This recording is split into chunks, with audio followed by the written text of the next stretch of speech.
বিশিষ্ট বিজ্ঞানী ও সমাজকর্মী সোনম ওয়াংচুক সমাজ মাধ্যমে দেখলাম যে তিনি খানিকক্ষণ আগে দীর্ঘ ২৬ দিনের লড়াইয়ের পর অনশন ভঙ্গ করেছেন জেপি নাড্ডাদের হাতে।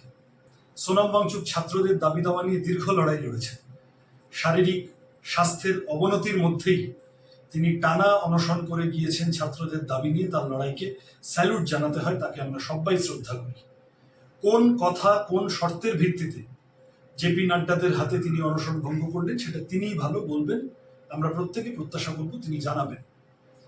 এই আন্দোলনের মূল বিষয় হচ্ছে নিট পেপার লিক বা সিবিএসসির যে পরীক্ষা ফলাফল নিয়ে সমস্যা, এই সহ অসংখ্য শিক্ষা ব্যবস্থার গণ্ডগোল, সেগুলোর মূল অপরাধী কারা তাদের খুঁজে বার করা এবং শিক্ষামন্ত্রী ধর্মেন্দ্র প্রধানের মরাল অ্যাকাউন্টেবিলিটি, নৈতিক দায় নিয়ে ইস্তফা দেওয়া।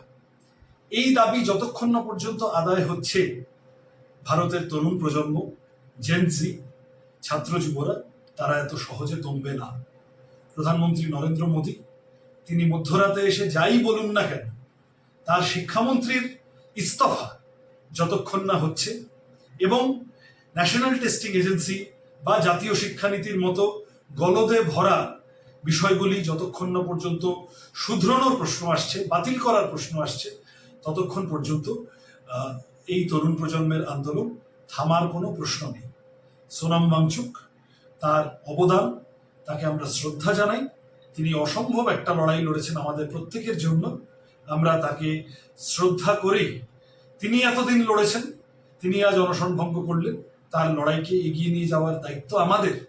এই মনোভাব থেকে গোটা দেশে, দিল্লির যন্তর মন্ত্রে তো বটেই, গোটা দেশ জুড়ে তরুণ প্রজন্মের বন্ধুরা কাল থেকেও আবার একই দাবিতে সোচ্চার হয়ে রাস্তায় নামবে।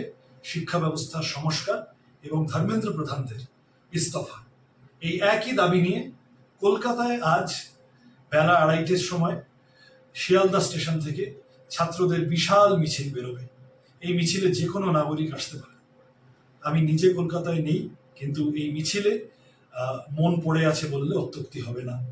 এবং আজকেই গোটা ভারতের সাথে কলকাতা শুনেছি রাত জাগবে, আরেকবার রাত দখল করবে কলকাতা। ছাত্র আন্দোলনের পাশে দাঁড়িয়ে ২০শে জুলাই যে ভয়ানক পুলিশি অত্যাচার হয়েছে অমিত শাহদের পুলিশের হাতে ছাত্রদের উপরে, তার প্রতিবাদে এবং ধর্মেন্দ্র প্রধানের ইস্তফা, শিক্ষা ব্যবস্থার সংস্কারের দাবিকে সামনে রেখে এই দেশের ছাত্ররা, তরুণ প্রজন্ম তারা জেগেছে, তাদের পাশে সকলে থাকুন। সোনম ওয়াংচুক এতদিন তার মতো করে থেকেছেন, আমরা তাকে ধন্যবাদ জানাই, কৃতজ্ঞতা জানাই। এখন থেকে এই লড়াইকে এগিয়ে নিয়ে যাওয়ার দায়িত্ব সমগ্র ভারতবাসীর। মোদী সরকারকে ছাত্রদের কথা শুনতেই হবে।